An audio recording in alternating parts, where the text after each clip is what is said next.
All right, all right, all right. We are live once again. Welcome back to the Unpopular Black Gamer, where we are rewatching the original series of Star Trek. We are moving ahead here, even though we have been off for a few weeks.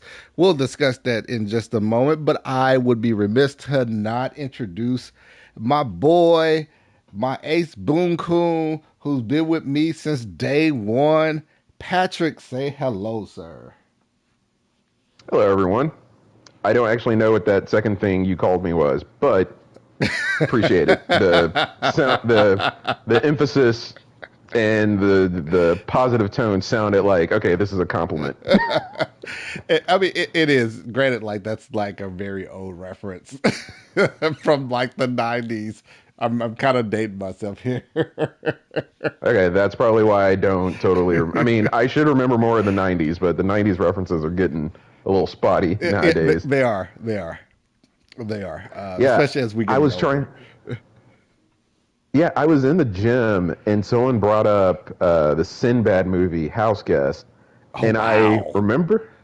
Yeah, and I remember being a kid watching that movie. I actually kind of wanted to laugh because I was like, I Uh remember that huh. being hilarious. I don't remember anything about that movie. Like, I didn't remember the plot. I didn't remember that. Like, the other two people I were talking to were around our age. One was, probably closer to my older siblings' age. Um, and they remembered it like they had just seen it recently. But I was like, I have totally forgotten. I all I can remember is that I thought the movie was hilarious. Yeah, but you're So that's you're where. not the only one. Now that you're like bringing it up, I'm trying to remember too, and it's like, granted, like I probably only watched that show, that movie, excuse me, like a handful of times, not even that much, probably. And but like that was like decades ago since I've seen Yeah, it. yeah. I remember it being funny. Like I remember the emotion. I don't remember and that's where I think when you start getting specific '90s references, I kind of we need to do what Gen Z does, and like Gen Z, from what I understand, like really likes the retro '90s stuff. So we need to do what they do and kind of find the stuff online and see if it jogs the memory We'll see. or not. We can just live our lives. We don't have to do anything. Look, I ain't got time for that. All right, ain't nobody got time for that. All right. But uh, we've been off the we haven't recorded in a minute, mainly for a few things. One, of course, life be life, and that's I mean that's normal. Life tends to get us sidetracked with a lot of like vacations, crazy things that come up, even holidays, things of that concern. So, but I mean, we were supposed to tape last year. I mean, last week, excuse me. But we're in the middle of the NFL season, and I'm a strong Tampa Bay Buccaneers fan, and we lost to the Patriots, and not gonna lie, I had a bit of a crash out. I crashed out pretty hard after that loss.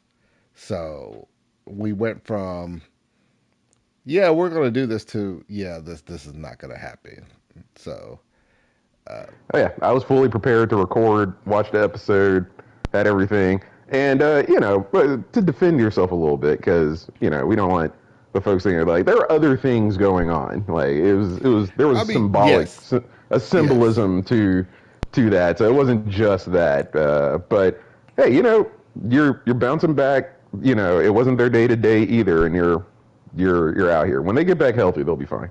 I mean, granted, like today's game, we played the Bills today, and um, like I had all intents and purposes for us losing this game. Actually, like in my at the beginning of the year, I did my like analysis of like the teams and everything, and like okay, what is the record that we could end up? And I had my team at what like I believe it was 13-4.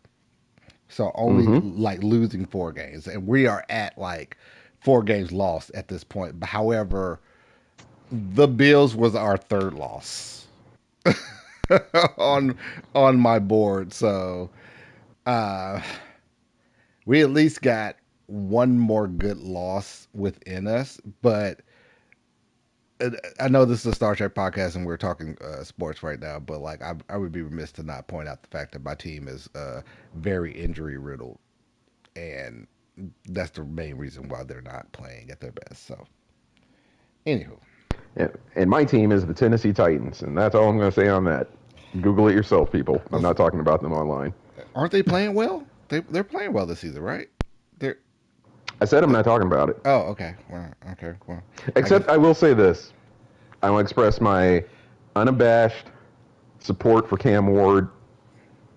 yes, He's I think he's yes. going to progress. I think he's going to be good. There's Yes. some folks in Titans fandom who are like, he's a bust. He's not playing well. And I just need those people Chill. to yeah, be silent. You're outing yourself as not even like a preschool level ball knower if you're thinking that Cam Ward. And I'm not claiming I'm like a ball knower, right? Like I'm not a coach, Hmm. a player, or anything like that. I just watch way too much of this stuff on YouTube, and it's just like film breakdowns and position breakdowns and things like that. And even I can see with my own eyes that, oh yeah, he's got to fix a few things that are fixable, and when he fixes them, it's going to be good. So I mean, but we know football pretty well.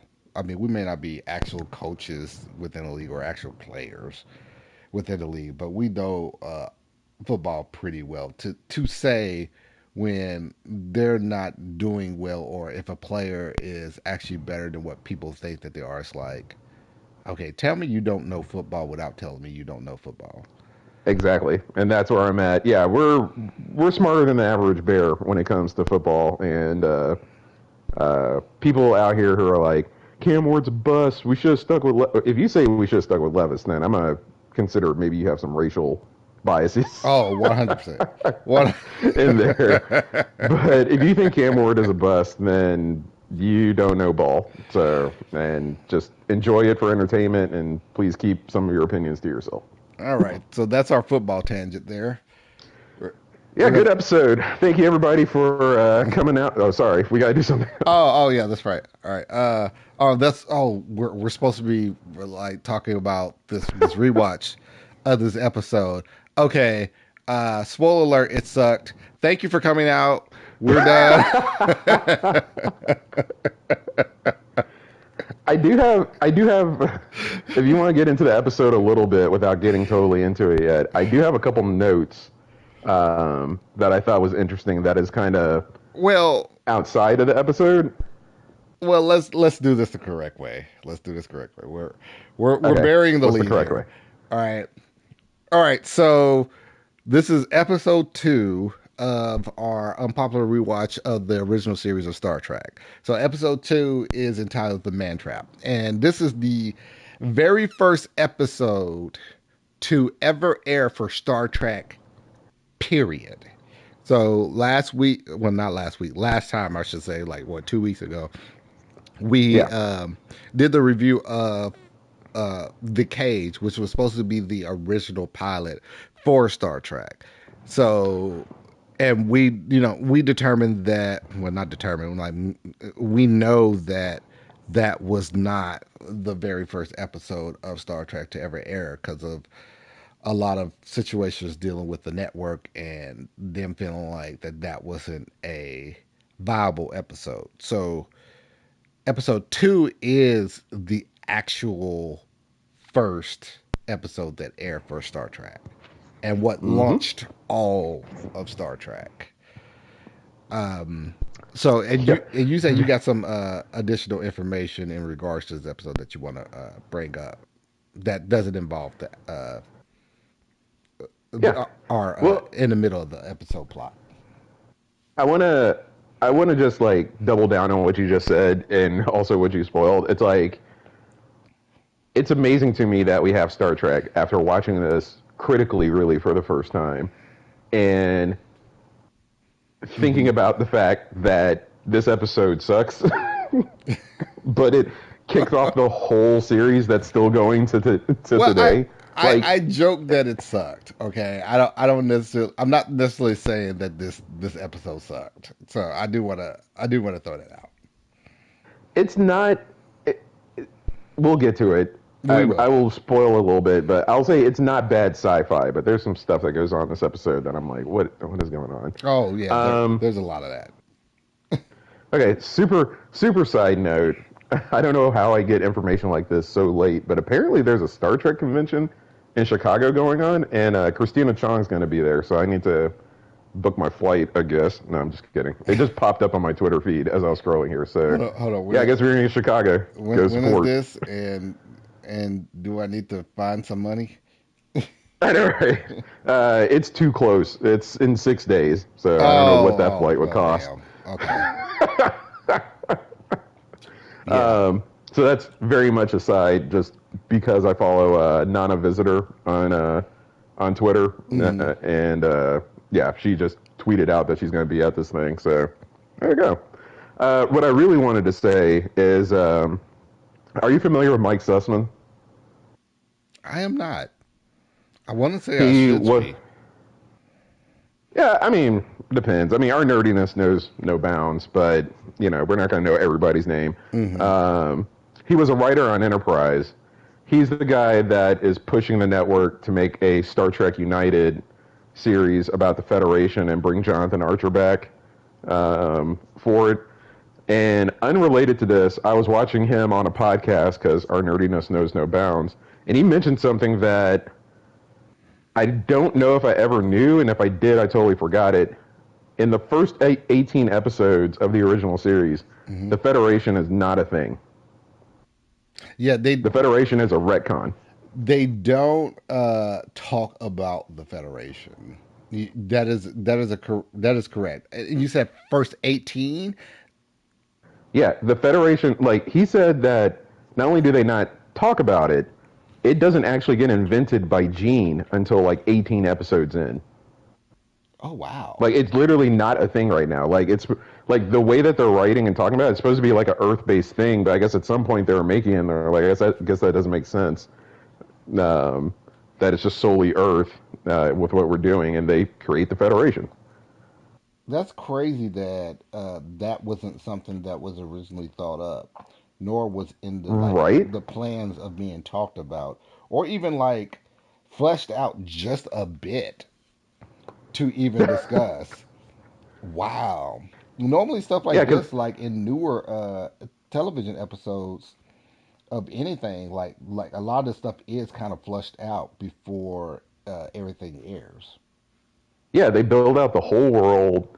Every character has a deep backstory that may never even make it to film or Mm-hmm. be said out loud or something like that, and it's Mm-hmm. all like prepped and proper. But like, I guess back in the '60s at Desilu Productions, you could just like go off. I don't know. It's like we'll fix that later. We'll figure out what governmental organization the ship represents at some point.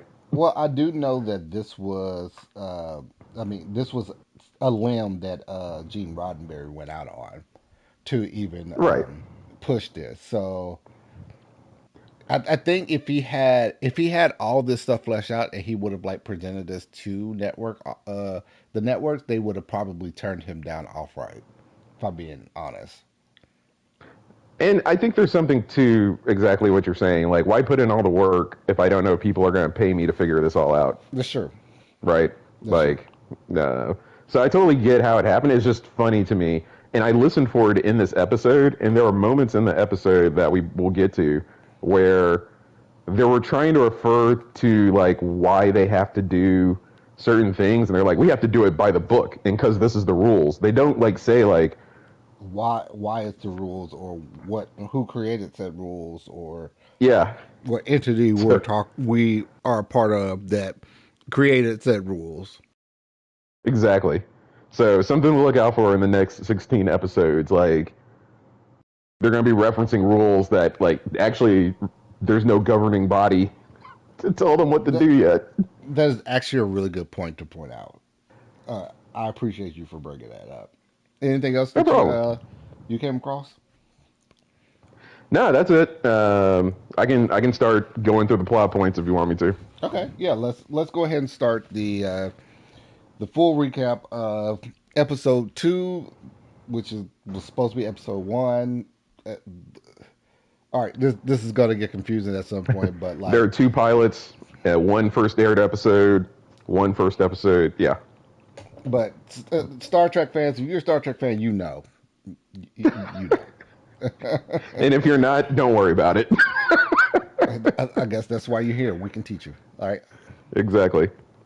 So the Enterprise is arriving at planet M113 because we Interesting. didn't want to invent a planet name this week. Nope. And they're doing a routine medical exam of Robert and Nancy Crater. And Crater is an old girlfriend of Dr. McCoy.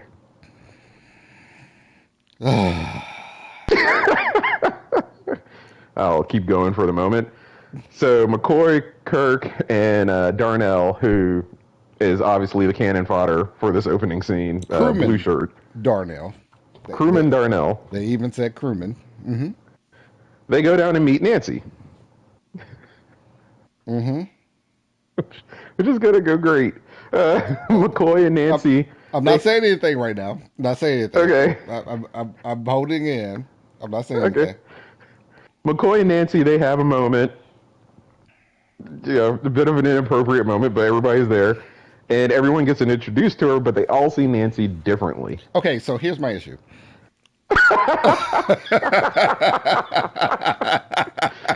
I was wondering.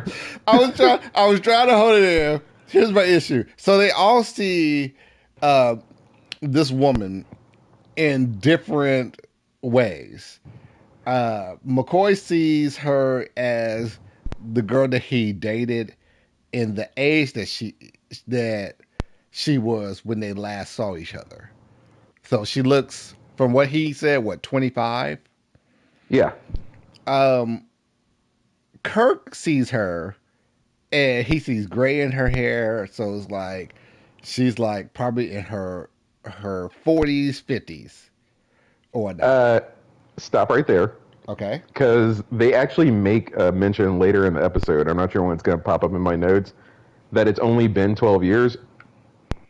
I don't know if 37-year-old women look like that in the 60s, but or 37-year-olds period. But I was like, man, they really like made her look in her 40s and 50s, and I think she's only supposed to be 37 in this episode. Hey, hey, there's a reason why they say black don't crack, all right? Just saying. Well, be careful. We're going to end up like the script writers. We keep talking about Nancy. Damn Like, it. Damn it.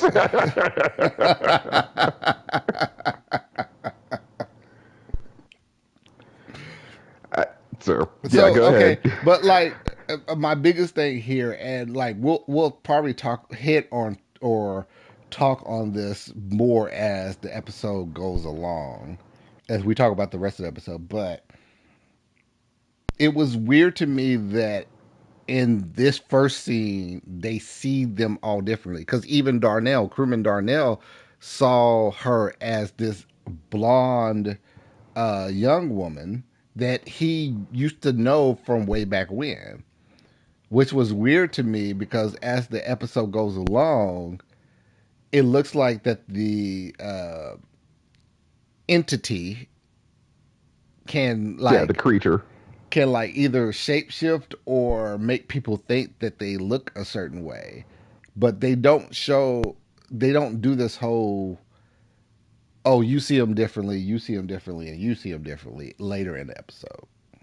No, they don't. And I have a note somewhere in here. I am very confused as to what the creature's powers are Yes, yes, outside of it's very ambiguous. being able Yes. to remove all the salt from your body. And like Mm-hmm. there are lines where Kirk says like, "Oh, it has hypnotic powers and it has this power," and I'm just like, are they figuring this out or is it supposed to be this vague? I'm confused.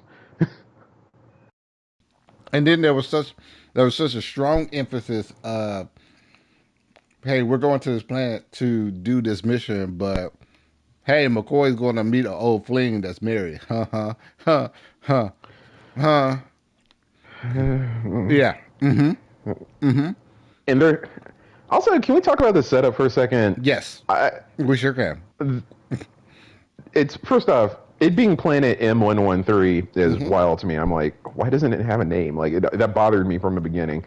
And then there's like, they're the only two people on this planet, Yes. and they're Uh-huh. here to study history. Like it's archaeological dig. Okay.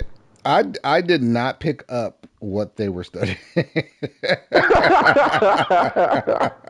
Because it's I never important what they're there for. They're just there on the planet. They're the only two people there.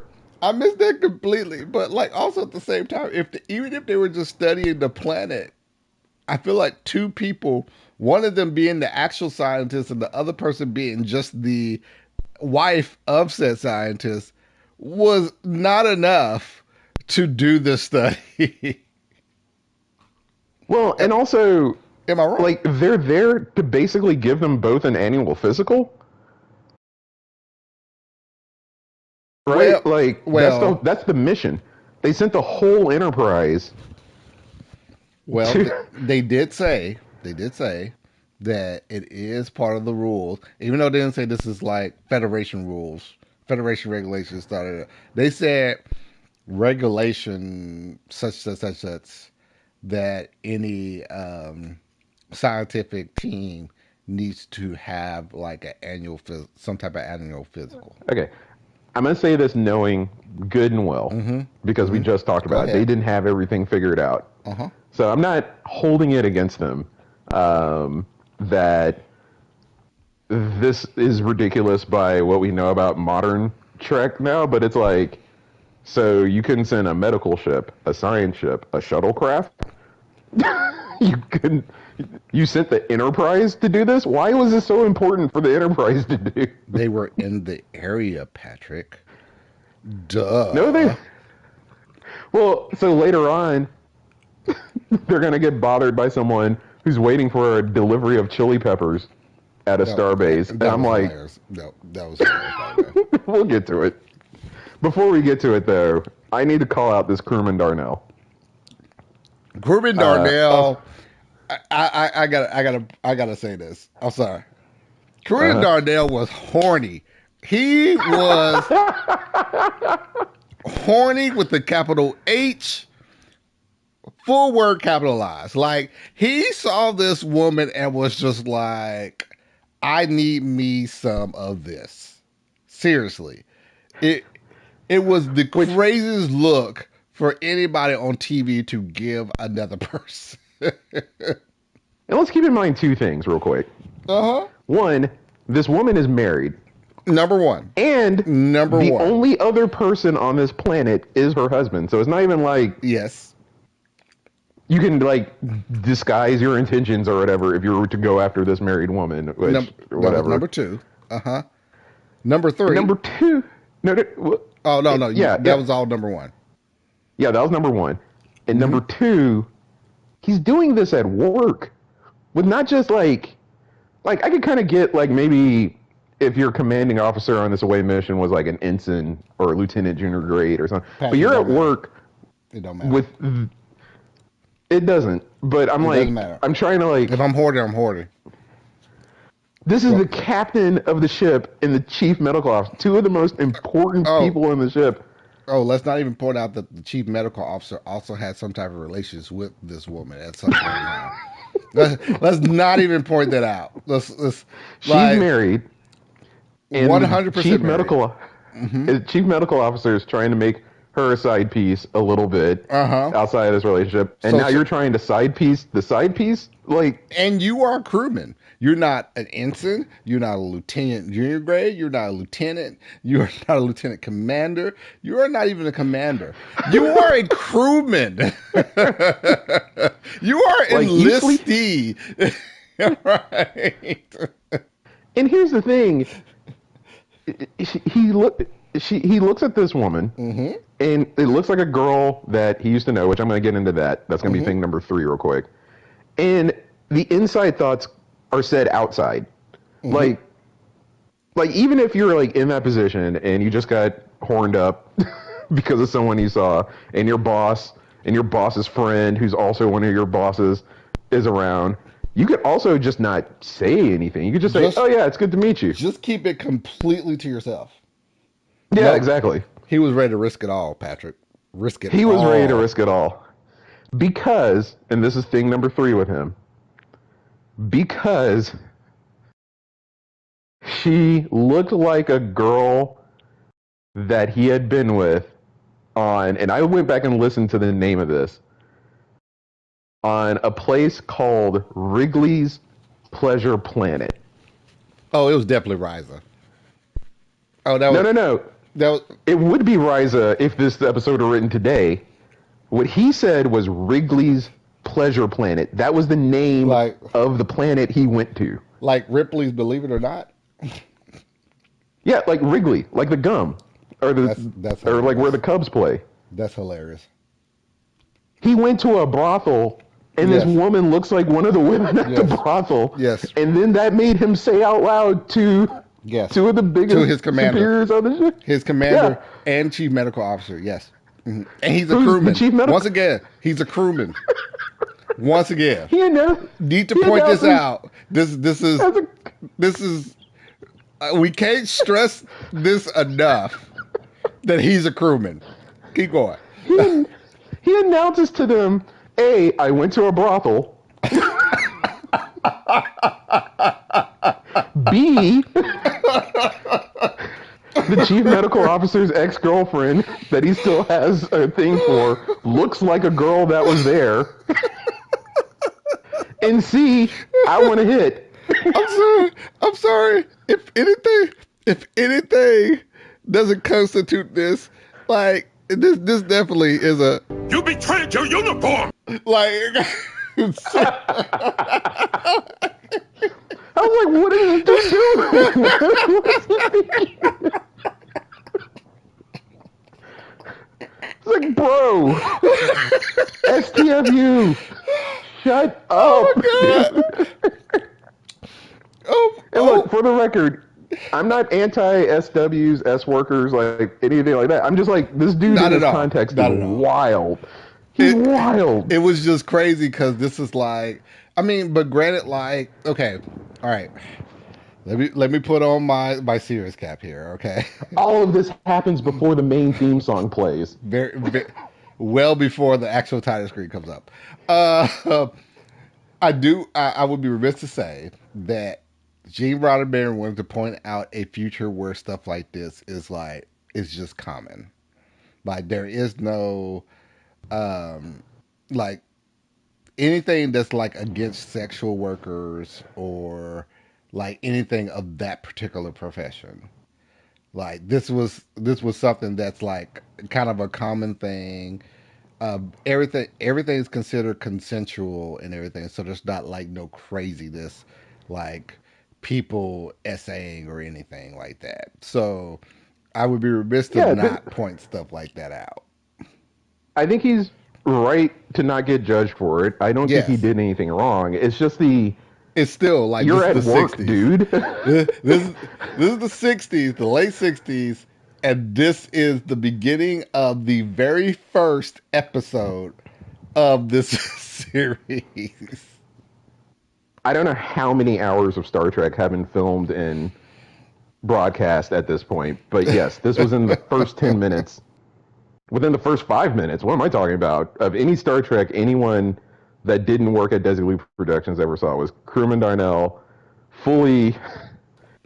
I, just because you're building a future that doesn't have judgment around this stuff, like you still got privacy, right? Patrick, Like, you look, still like, Patrick, the holodeck hasn't been a full. There's no holodeck on the ship yet. Like, come on, like oh boy. he's gotta get it in some way. Like Patrick, And also Wrigley's Pleasure Planet. This planet's name is M113, but there's a planet that I guess is yes, supposed to be a bit like Risa that's just called Wrigley's yes, Pleasure Planet. Like it was opened by someone named Wrigley. yes, 100%. Like is it the same as the gum people? Uh, Did they open a and brothel since planet? since we're broadcasting live, I'm gonna say no, no relation. Um, this has nothing to do with that company. This is a That dude said Wrigley's Pleasure com- Planet. completely fictional company that they created for this particular one thing for this crewman to say. And I might point out, and I know you're going to get here, that crewman didn't live long enough to even fully explain himself. So, Yeah, exactly. So yeah, I guess we should move on. I mean, the Wrigley's Pleasure Planet thing will be something I laugh at forever, but I'm just like, Oh no why did no you name it that? no! I want you to keep in mind that we're keeping this in our pocket. All right, we're bringing this up at a future point within these rewatches. Okay. If Okay. if Lower Decks were still in the air, I'm like, they have to go to this planet. Man, I what? have to know what What? is going on. Like they don't go to Ryza and they go to Wrigley's Pleasure Planet. Oh man, we're going to ride.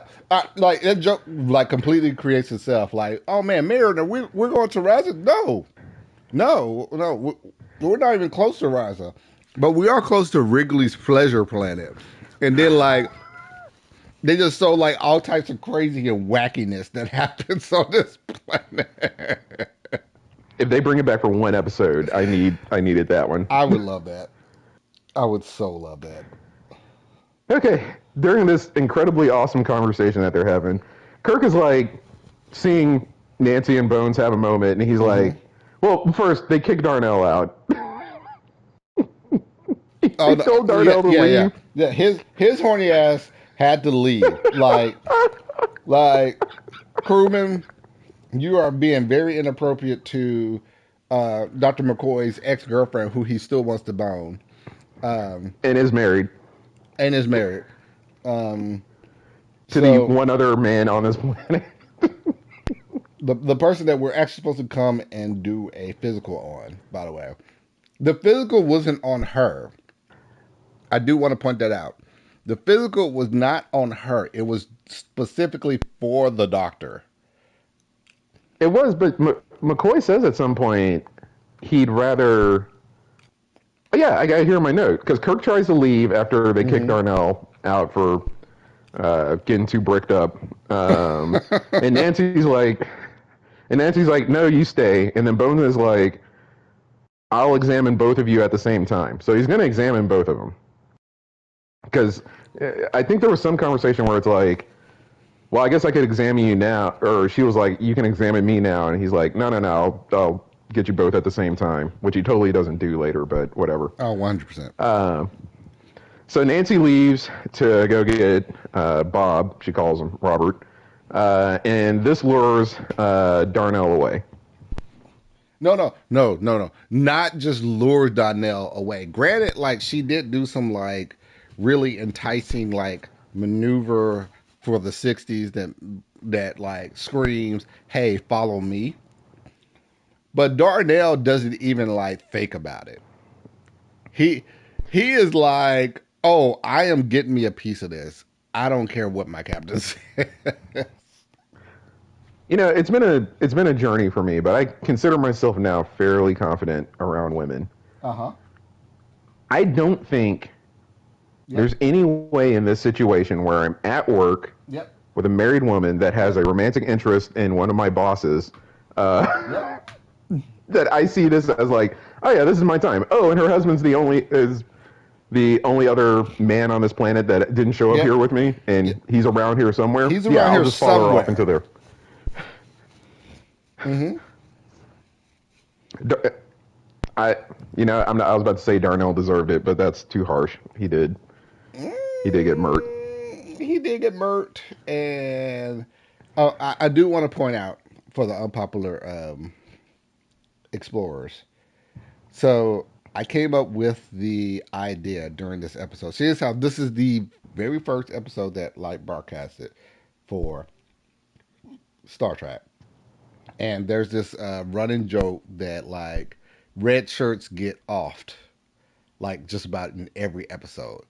I decided to create a running tally of red shirts, blue shirts, yellow shirts, well, I guess gold shirts, uh, that get off during the season, during the series.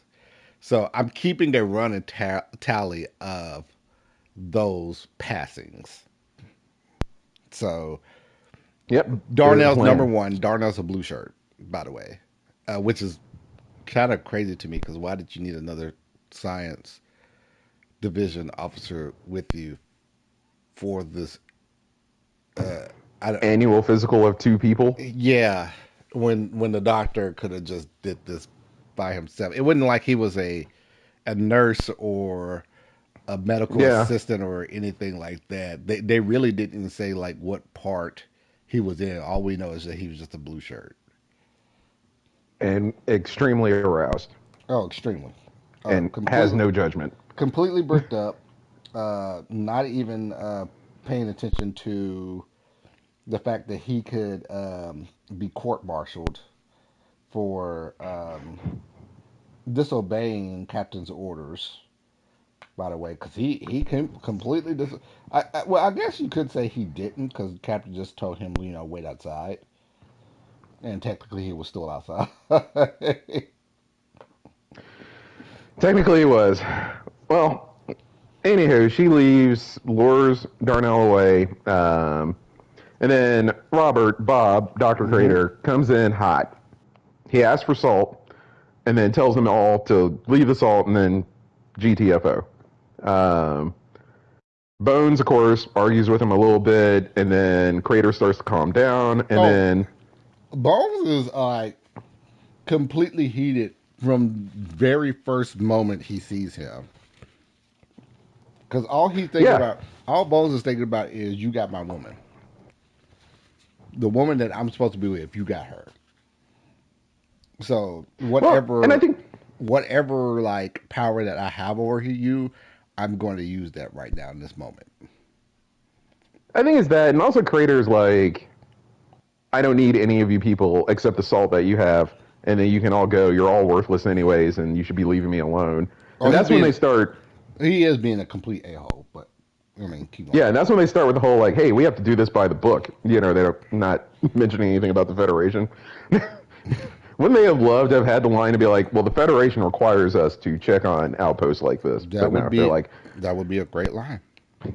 we can't break the rules. We got to do this by the book. They stumble all over that scene. I'm like, is this a scene when they realize, like, yeah, a ship like this, quasi-military ship like this, hmm needs a governing body to represent It it. does. Otherwise, it's just pure fascism. Other than that, uh, it's just a crew on board a ship with all this firepower that can just do anything that they want to do. Pretty much. So Crater starts to calm down, and Bones, despite saying he was going to examine both of them at the same time, starts examining Crater. Uh, and then they start what I would describe as a very long and uncomfortable conversation about Nancy's appearance. In front of the husband, And the husband once again. participates in the conversation. Like, even though, like, yes, this is exposition to point out that the husband knows more. Dr. Crater, I should say, knows more than what he's going to let on. Like, this is the whole point of that. It's still weird to me that uh, Kirk and McCoy would have, like, even start this conversation in front of the It is husband. bizarre. Imagine this. One of your wife's exes Mm-hmm. shows up at the house Mm-hmm. with a random horn dog with little judgment. Mm-hmm.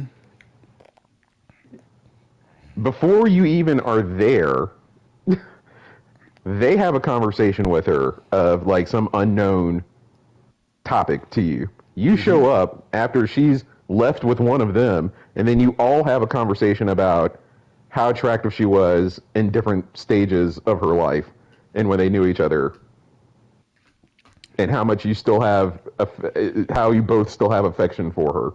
Oh, yeah. Not disrespectful at all.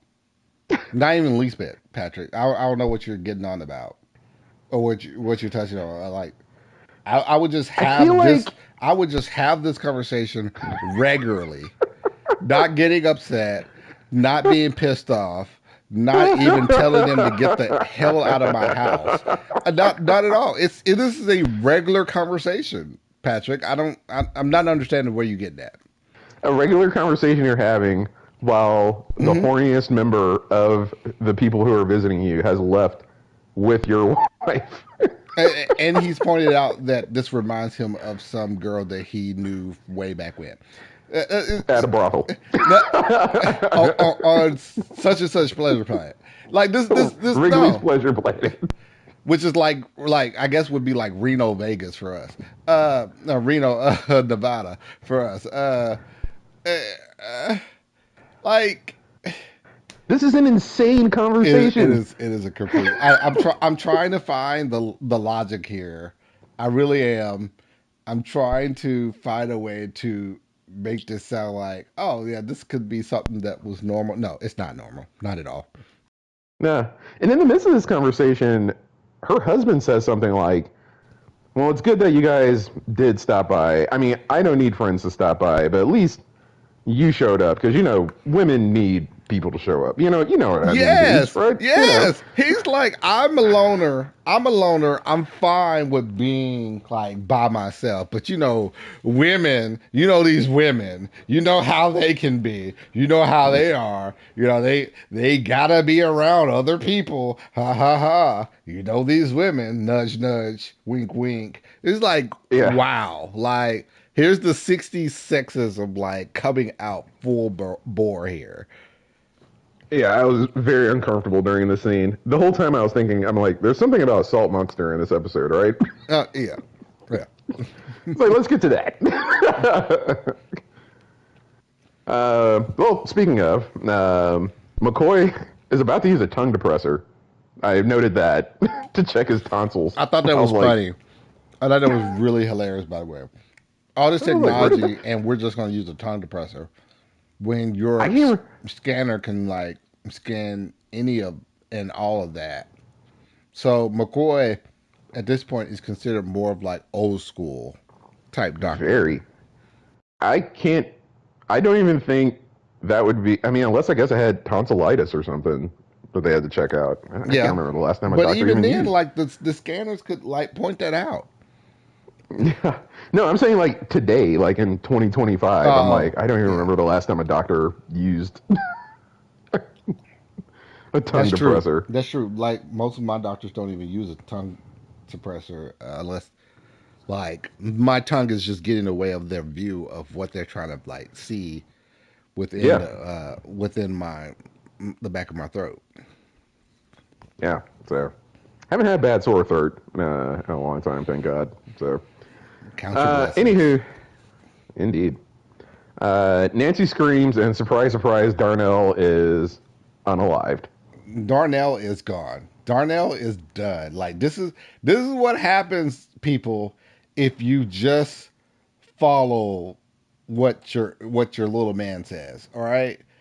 Uh, you need to use your big brain, not the small brain, to bring yourself back to be like, hey, maybe this is not the best thing for me to do in this situation. But no, no, Darnell, this entity gets the better of him, and he follows him, and he gets sucked dry in the wrong way. Not in The the way that he was hoping for, not that's for not the sure. good way. Not at all the good way. And Nancy says it's because of this plant that I think they call a Borgia plant later, which I don't know why they named it after a Renaissance Italian family, but whatever. Um, this, for whatever reason, puts an end to the medical exams. We can't finish that. And they return to the ship. But Nancy asks for salt tablets. I know your crewman's dead. However, we need your salt tablet. Also, they have salt tablets. I guess we'll get to it later because that doesn't happen until later. But I'm also like, we'll talk about that. We'll I don't talk want to bring about it up that. now. I have Yeah. a rebuttal for that. I understand where Okay. you're getting at, but I have a rebuttal for that. Uh-huh. Okay. So back on the ship, Spock and her are having somewhat of a weird conversation. I don't remember exactly. Oh my God, this conversation right here was probably one of the most weirdest conversations that I paid attention to within this episode because she was like, okay, granted, it started off as a understanding of like how Vulcans think or how Vulcans Yes, are. because this is the And first time a Vulcan's ever been on television, so you have to exactly. set So some baseline for him. yeah, that was the purpose of the scene and why they made it a point to keep this within the episode because uh, it's not even Kirk that comes back. It's the transporter room that states, "Hey, they're back on board," and there's one person that's passed, Yeah, but they don't say who. So Ahura is just like, well, Spock says, acknowledged and like moves forward, and Uhura's just like, wow, that's pretty callous of you. Like you don't even want to know like who passed away. Like Kirk is the and I would be remiss to not point this out that she states that Kirk is the one person that you would consider a friend on the ship. So she does point out like the closeness that him and Kirk have yeah, already. yeah. But Um, mhm. but then she's just like before all that it's like I something about like a woman it was crazy. It was crazy like a woman wants to be She, touched or something like that. I don't know how we got to that part. yeah. The first part of the weirdness is that Ahura is definitely like you should make a basically a sexual advance. I hope that doesn't get you, whatever. No, you're good. Um, okay, yeah, a sexual advance on me right now in this moment, and he's like, nope, don't get that. Which, given how things work in Strange New Yeah. Worlds, I'm like, yeah, well, maybe. Well, But so that's the first weird thing, and okay, then that's funny. this. That is funny when I you mean, think about how like he is in Strange New Worlds to this point. That is kind of funny. But yeah, like I taking a was, step back, Strange New Worlds kind of destroys this whole scene. it Like, kind of does. But I was also thinking that this scene was also what J.J. Abrams used to make the whole Uhura and Spock having some type of affection towards one another. yeah, yeah. Well, I think Strange New Worlds destroys, but also kind of fixes the scene because Uhura, we know, has a long history of just messing with Spock from Oh, time to time. 100%. Yeah. So just for her own entertainment and for their friendship. So that's when she's like, he's the closest thing you call to a friend. I'm like, what? Hmm. Well, there's you and Scotty, like all these other people he's worked with for years. Oh, But that's yeah, they another don't thing. know that Scotty at this hasn't point. even been introduced in this episode, by the way.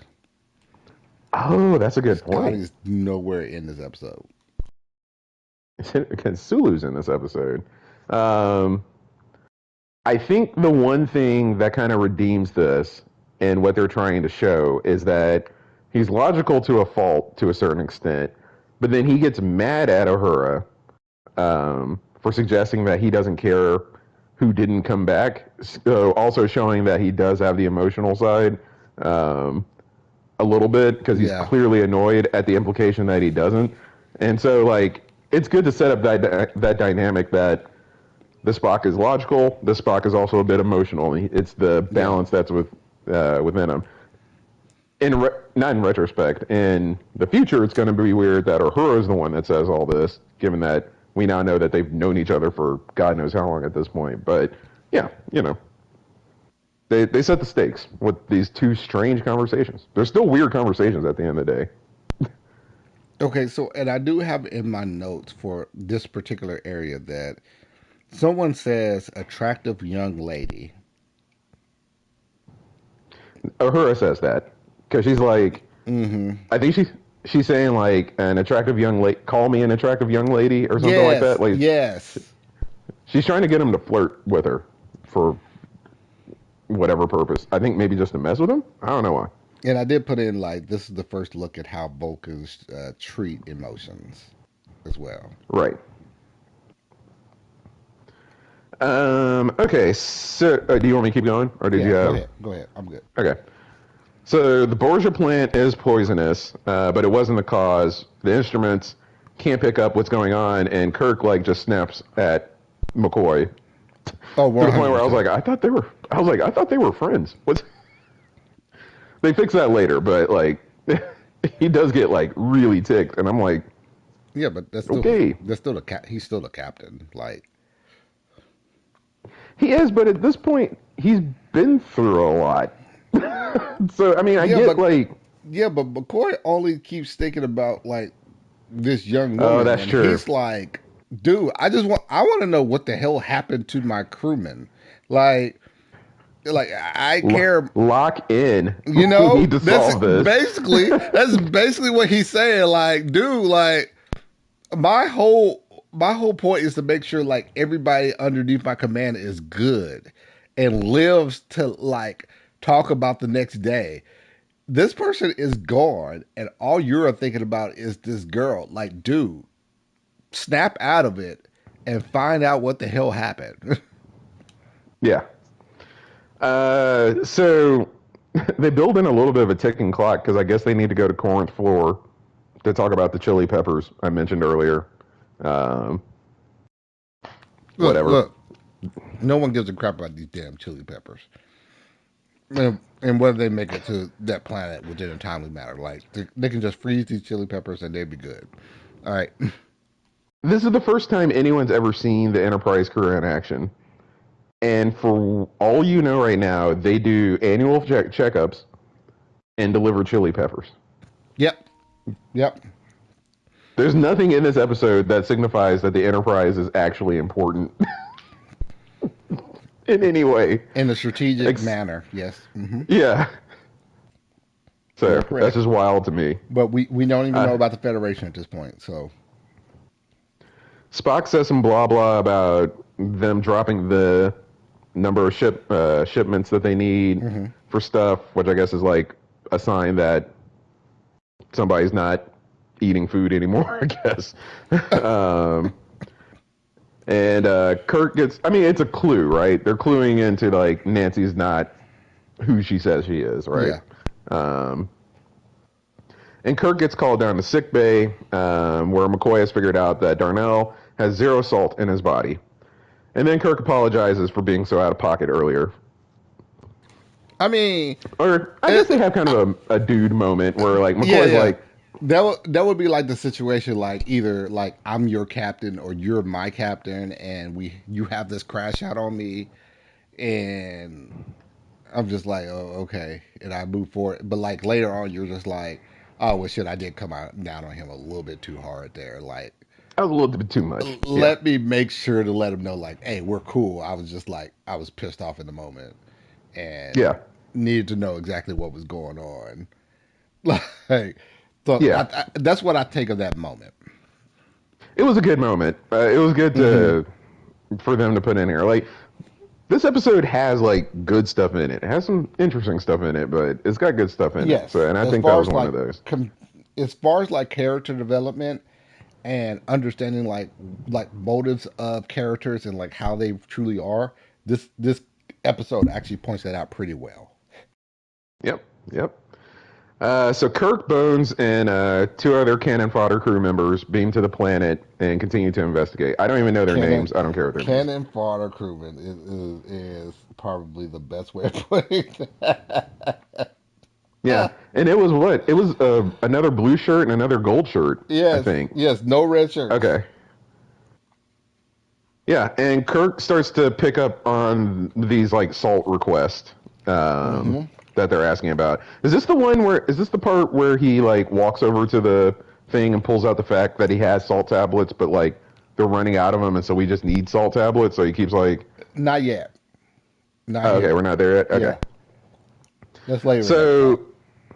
in the midst of all this, Crater runs off, and Nancy's already off these two crewmen. Actually, I have a note here that says not red shirts yet. uh, oh, I do have one of their names. Nancy shapeshifts into the gold shirt, crewman green, and the three return to the Yes. Enterprise. Yes. Oh my God, this episode's about to take a turn. Okay. Let's go. Go ahead and point it out. Okay. Oh man. So Green runs into Yeoman Rand and jumps into the turbo lift with her. Uh-huh. Mm-hmm. And what does he do? Oh. What does he do, Patrick? Well, okay, you probably have more detail here because all I have in my notes is more workplace harassment. Because, like, There are 4 lights! I was waiting for it. I was waiting for it. I was waiting for it, Patrick. Like, this is my there are four lights moment. It's the level of like harassment on the job. We're not even like what 15, 20 minutes into the episode, and there have been multiple multiple things said that is in the harassing context of another female officer, which is like, yeah, it is crazy to me that Gene Roddenberry wanted to create a fictional universe where everyone coexists. There's no racism, there's no sexism, there's no like anyone looking at anyone in a negative light. And this is what we get in the first running episode of Star Trek. yeah. So I didn't write a lot of detail on this scene, so let me know if I got too far ahead. Maybe my brain was just protecting myself from all that was going on. But from what I recall, she has food, Yes. and Green wants the salt Mm-hmm. that's on the salt shaker, Mm-hmm. and like he's basically stalking Rand, who's going to deliver food to Sulu. Also, Rand took a bite out of the food. Yes. She did. Okay. She did. I thought the food was for her. And then like when she delivered it to Sulu, I forgot all about the fact that she ate like some of that food. But like that's besides the point. But keep on. It is beside the point. But I think they walked past like two crewmen There we go. to whoever. Yeah. This is And they're exactly like, what I want to point out. Uh-huh. and they're both standing there like, Clark, could you imagine if you had a yeoman like, am I Yes. right? Am I right? And Yes. Yes. Yeah, that's exactly. And I think I put it down in my notes like, um, how would you like to have her as your own personal yeoman? That's exactly what I put down that's in my what he notes. said. Yeah. That's exactly what he said. And I was like, oh my Well, God. and keep in mind, the way they stage this scene, if I'm remembering correctly, is she's walking away from them. And Yes. they're both Yes. looking and he says that not even like in like a hushed tone. First off, it's not okay to Yes. say that, period. She But can like, hear you. yeah. So it's just like they're just looking right at her ass Mm-hmm. and just saying out loud in an earshot Might as that well. they want her to be her personal, oh god. Might as well at this point be catcalling her. Just go Might ahead. as well. Might as well just go ahead and go full catcalling, whistling all the like normal tropes that man did. Like, just go ahead and throw it out. Like, this was so crazy to me, and It was like, wild. It took me aback that look, it really did. you and I like we love women. I'm married to one. You have you have talked about how strong of affinity you have towards being with a woman. So like it's not at the simple fact. It's not the fact that like we are of the gay persuasion and are looking at this in this particular light. These Well, we and also are we're not pick cisgendered. either. Yeah, and we're not pick me's exactly. That's a very good point. We are cisgendered males looking at this like, oh my God, that is completely uncalled for within this moment. Like, dude, Like uh huh. if I was anywhere and something like that went down, I'd be like, so like in a social setting, I'd be like, okay, easy.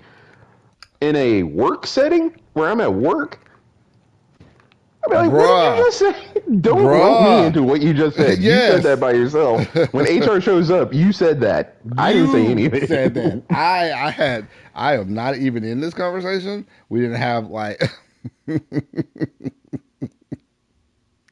Oh, gosh, that was rough. That was rough. It's rough to the point because we do comment on the character's appearance often, like on Strange New Worlds and stuff.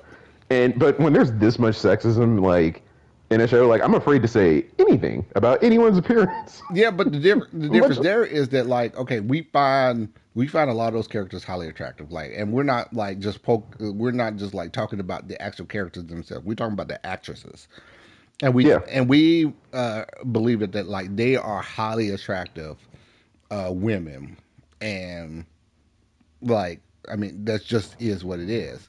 But we're not like catcalling them or right. saying sexist undertones like how would you like to make her your own personal yeoman, you know? Yeah. What the what? Yeah, and it's like such a thread during this episode because I'm gonna mention something with a horror here in a minute again, Mm-hmm. where it's like Mm-hmm. we're talking about Nancy's physical appearance with her husband and totally normal conversation. And her is like, "Don't you want to hit on me on the bridge?" And then it just Mm-hmm. like devolved to the point where this dude just like, "Look at this girl, look at her in, right? Am I right?" Mm-hmm. You know, it's just like there was a when this happened, I was like, "How bad is it going to get? Is this it?" Or So like, and when we were talking about this just leading up into us starting the episode, and you were just like, I don't really have a four lights boat. I was just like, I definitely do. well, just to clarify it for the internet audience, for the unpopular explorers, I'm not grading on a curve. I'm not forgiving it, but Yes, yes. like, there could be some 60 stuff in every episode. I think that's going to be like that could be a four lights moment. Oh, This one's I think particularly, this. I think this is going to be a perpetual four lights moment. yeah, exactly. Like, So that's what, let's just be real. so I'm trying to save my four lights maybe for like some story stuff and Yes, stuff like yes. that. But I do that because I think we're going to be pointing out the sexism, the racism, and things like that was in 60s television. Even for Star Trek, trying, who actually wasn't even just trying, advocating for a better future where things were more equal and Hmm. things like that, and got it right in a lot of ways, and in a lot of ways it was still back in the 60s. I So guess that's the part that like gets to me the most is the fact that like okay, 60 shows were riddled with stuff like this. Like this was the norm around this hmm time. So that's not the part that like gets to me. The part that gets to me is that this was a show created with sexism, racism, any ism really in mind, and showing that there can be a better world, showing that there can be people of different races, of different sexes that could all come together and create a peaceful society. Not only that, like work strongly with one another. And this was the first episode. yeah.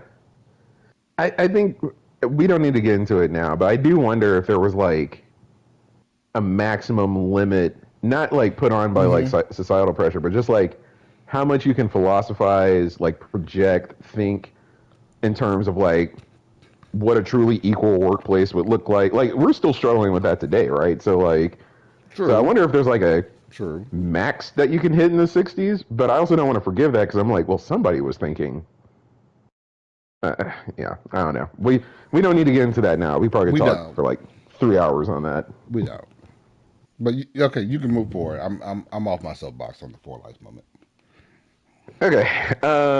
This is going to be the part of the episode where I don't know if you felt this way, but things really kind of slowed down because there's a lot of meandering around that the salt monster is about to do. Yeah. So so literally, I didn't take any detailed notes on it. So if you have anything, just jump in. Green meanders. He acts weird. He spooks a plant Mm-hmm. because I think he walked into the place where Sulu was at, which I don't know what that was. Was that his quarters? or No, I that don't know what wasn't that was. his. So that was a real weird part to me because I'm not sure if they will even point this out later within the series that Sulu is a plant guy because they made him seem like that he was more of a botanist and this was his nursery for plants, uh, all strange and everything. So, which was an interesting side note for his character. My question is this something that we're going to run into again later within the series? That oh yeah, Sulu is a like hardcore botanist. I have no idea. I had no idea what he was doing, and he's wearing a gold shirt, if I'm not mistaken. Yeah, So it's not like he's a science officer. yeah. So yeah. I truly think that they tried to set this up as he had some like background in botany. So was that his quarters, or was that the arboretum, for lack of No, a I better? think it was part of an arboretum or something that housed. Because even her coming into his quarters and just like sitting down, like all casual, like, and it didn't seem like it was just like a friend situation. It really seemed like this was like a like work colleague type situation. So I don't believe that that was his quarters. Plus, uh, Green was able to just walk on in. It wasn't like Oh, he a sure was.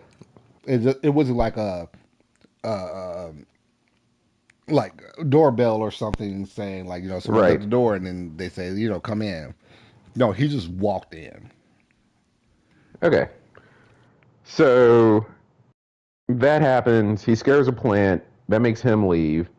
He walks just outside, and then he, for lack of a better word, shapeshifts into a handsome black man and goes Yes, after Uhura. yes, yes. And in my notes, I have WTF is this creature's power set? I'm confused. I was Hmm. very confused as to like what this outside of taking all the salt out of your body. I had no idea what this thing did. So I was thinking like, oh, it's a shifting type being, but then I thought it was a that shifter too. that contradicts the beginning portion where the three of them sees the same person but sees three different females. Maybe So that's why Kirk calls his powers hypnotic. yes, so that like contradicted the fact that this entity was a shapeshifter, but more of a probably more of a telepathic, empathic being that can project certain suggestions into a weak-minded species. Hmm. I wonder how strong that is. Well, I guess they don't make it clear, so I don't wonder. But They don't fully, no. because we're both still like, well, Darnell is just inappropriate. Well, But Darnell I was guess if he was weak-minded. under, We're touching on that. He was okay, thinking with his and maybe he made it very easy for the creature. Yeah. made it completely easy. Um. So okay, so Uhura's in the hallway. They're about to make Hmm. love, I guess. I don't know what Uhura's doing. Um, Okay, that's wrong. That's messed up. I don't know what's happening. Like a So handsome black man that, first off, also this is the first time she's turned into something to someone that wasn't someone she saw. that yeah So yeah this black man comes out of nowhere. the thought was for this particular situation was that the entity can read your mind and sense and use a being within your mind that you find within that realm of attractiveness. Excuse me. Okay, Excuse me.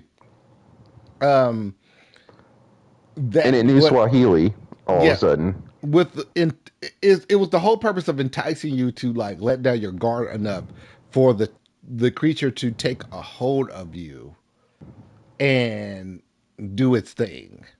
So this was like the first time that they actually showed what happened with all those other crewmen that like got off uh, earlier. All this is totally unimportant because later in the episode, she just grabs Captain Kirk. That's the point that I was going to get to later, because she doesn't even change it to anything that's enticing to Captain Kirk. She just like locks in to him, and he's just like stunned, and Yeah, she can do her thing. So like that's the part that's like confusing on me. This is this entity and what it's able to do is all up in the air. I have Like no it's idea. It's really like some they, Deus Ex Machina type stuff. Like whatever the entity needs to do for for this scene it to does. work, it just does. Yeah, yeah, I got you. Uhura gets called to the bridge, Hmm. um, Which is and the what snaps her combination out of of it. her. Well, and Rand shows up again because she's Yes. leaving. So the creature's about to get caught. So that combination makes Uhura snap out of it, and out of it is being incredibly aroused for this handsome, tall, handsome black man that's in front of her that appeared I out of mean, nowhere. if the woman of your dreams, like literally of your dreams, was like presented in front of you, wouldn't you have that same look? Like, Am I at work? um, you know what? Yes, you are. I don't know, man. I'm pretty locked in when I'm at work. But we'll see. Really? HR scares me, man. I don't know what to say. No, I mean, HR scares me too, but I do have my most like, oh, and I have to like snap out of it, like, okay, back to work. Stop going that way, direction. Well, this is the equivalent of your boss trying to call you into uh, their office while you're locked in on someone that you're attracted to, and So you in that just situation, I completely break. Like, like that. The boss calling me in to the office like trumps everything, yeah, exactly, because I'm which is what's immediately like, happening for what Uhura. the do they need? Yeah, she needs to report to the bridge. They've asked like three Mm-hmm. times, Mm-hmm. and I think she's like a lieutenant at this point. So like, I don't know. Anywho, They did say Lieutenant we're- Uhura. they did. Mm-hmm. Okay. Okay, so the Saw creature really wanders around for a bit more. Mm-hmm. She ends up murking a dude that's like in a spacesuit or something.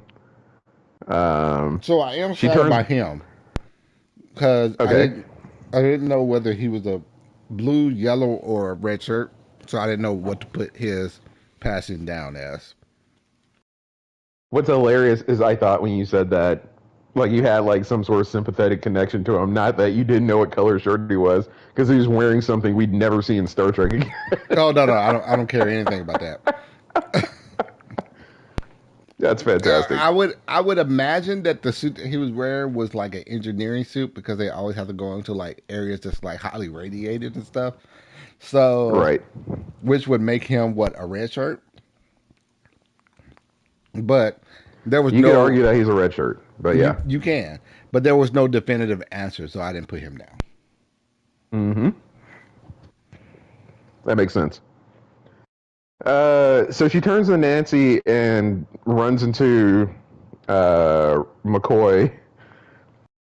And for some reason, at this point in my notes, Mm-hmm. because I think McCoy sees her Mm-hmm. and knows that she's been missing, Mm-hmm. I wrote in my notes, no one reports anything unless it's a homicide. Mm-hmm. Exactly.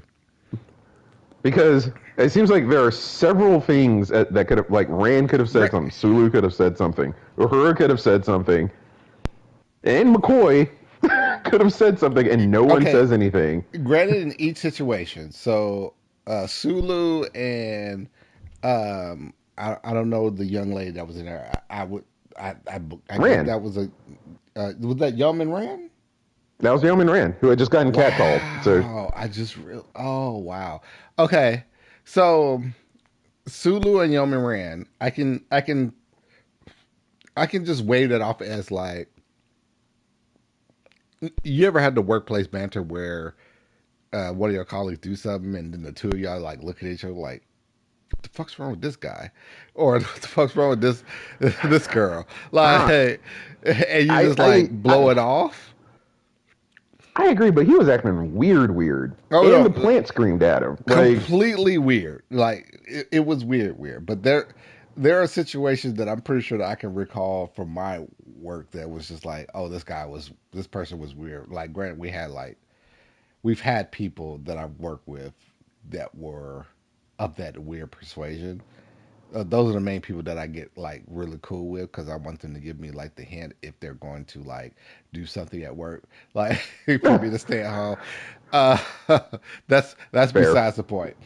Uh, but like I've had coworkers like that, but we just like dismiss their weirdness as just them being weird. Granted, we don't know how Green was before this. Green could have Oh, that's been true. like that. He could have been like that. I will give you that. What I'll take away a little bit though is that your Starfleet officers Hmm. or Starfleet enlistees, Hmm. we're investigating a homicide. Hmm. Like you're in Starfleet, you should be looking for weird stuff. Like at some point, it's just kind Yep. of like, But a good number of them are like friends, colleagues, because you're on a ship that's like you're on a 5 year mission. The likelihood of you like going back home within like a good month stretch is very unlikely. So you get to a point of like familiarity, like people that are like your friends and like you're cool. Like, yeah, you're at work, but like also your work is your home in this situation. So you kind of have to put that into the perspective of like why they were this way around this situation, and they wouldn't really necessarily sure of like how to take it. arguably excuses those two. Uhura Those should two. have said something. Yes, those two. Yeah, it definitely should. It excuses those two. Uhura definitely should have went to the captain and been like, "Hey, so I had this interesting situation with a crewman that I've never seen before on this ship." Exactly, because we know there's an intruder at this. Well, no, I don't think she knows there's an intruder, but something really strange has happened to her. Yeah, I think she would have reported it. yeah. McCoy knows that this woman that he is in his is on the ship for some reason I can explain this off has too. been missing. I can explain this Okay, off too. So at this point, like McCoy hasn't used the red pills though, but at this point not he yet, is because Nancy considered gives him the red pills to exactly. sleep. But at this point he is considered off duty. Correct. Oh, that is razor thin, my friend. It is razor thin. I'm not going Whew. to act like that this is like some very large leaps in logic here. But at this point, he is off duty because Kirk told him, get some sleep, get some rest. So he doesn't know fully, he or hasn't been fully briefed of everything that's been going on the Enterprise at this point. And granted, like at this point, no one really knows that there is an intruder on board. Yeah, I don't think they've gotten to it, but he's in the midst of the weirdness. Like he knows that she was missing on the planet and now is here, Have and you no one. Have I you don't know. ever been enticed with a woman so much that like they completely like throw you off from your normal game? Well, I think that's why one of us is married and one of us isn't.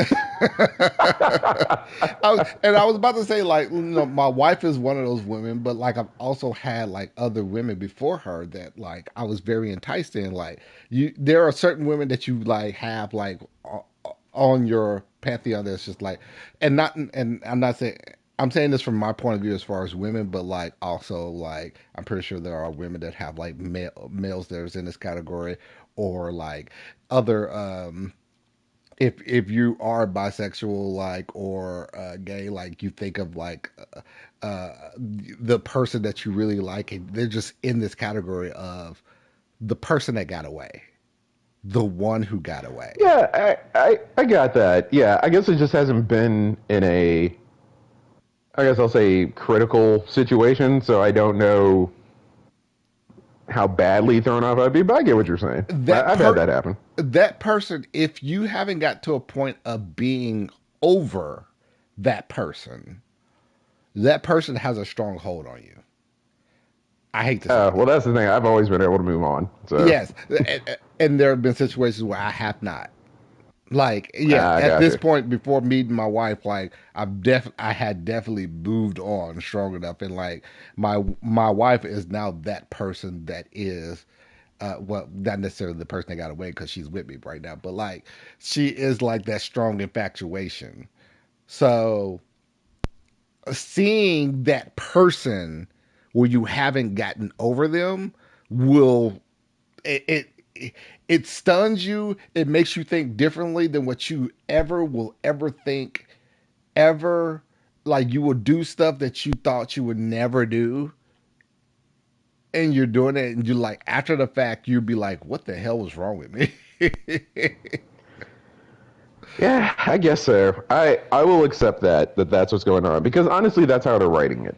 Yeah, that's Like, and exactly how they're so writing I it. like, and it being fiction in their world, like this is what he does in the Mm-hmm. situation. Even though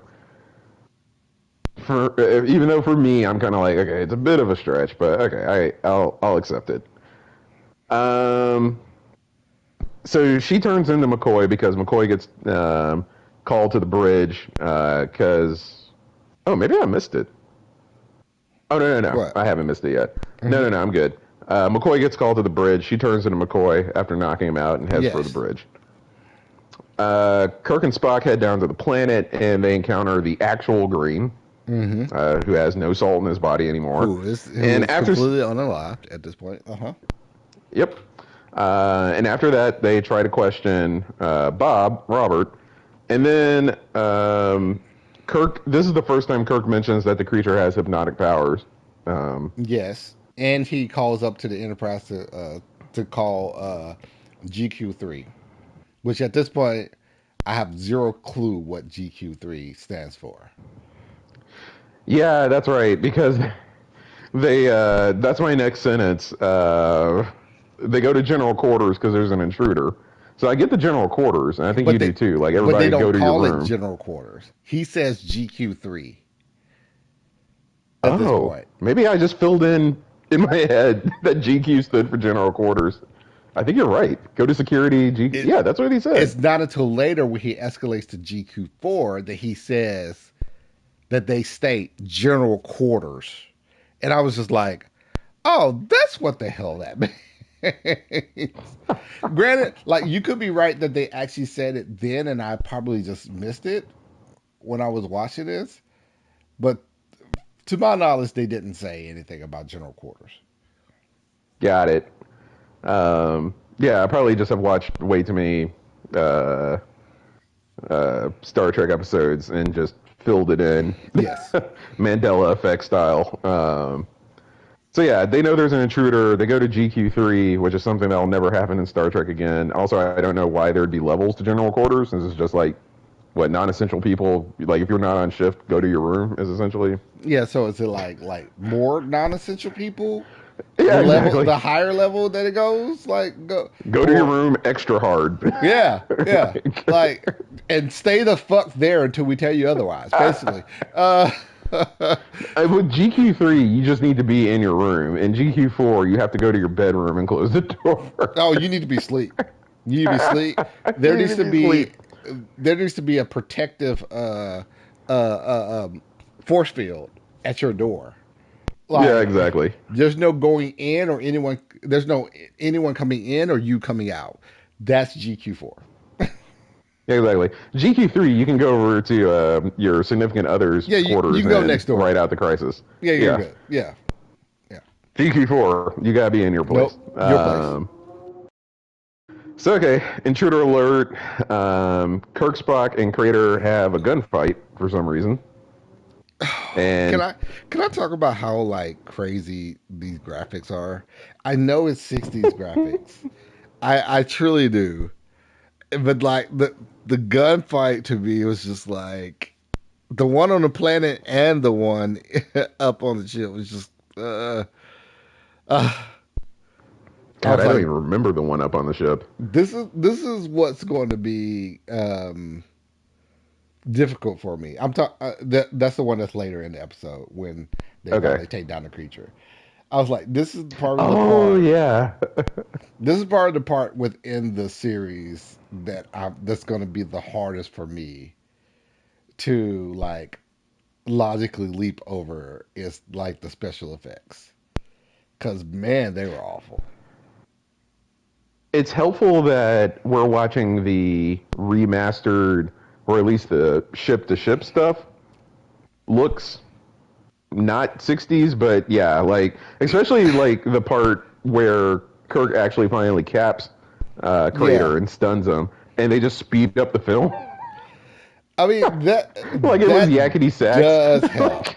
That does help, but yeah, that part, uh, He it takes was the hard for phaser me. blast and literally just like falls back quicker Yes, yes. because they speed up the film, and I'm like, And oh, then that's weird.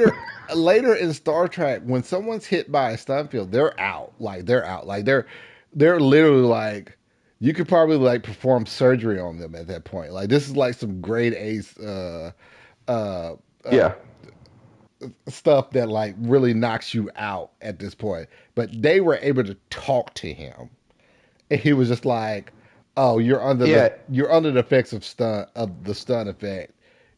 Your head will clear up here in a moment." It's just like I yeah. It don't like made him drunk a little bit. exactly, exactly. And I was like, I don't ever remember the stun effect being like that in any version of Star Trek, which was like crazy to me.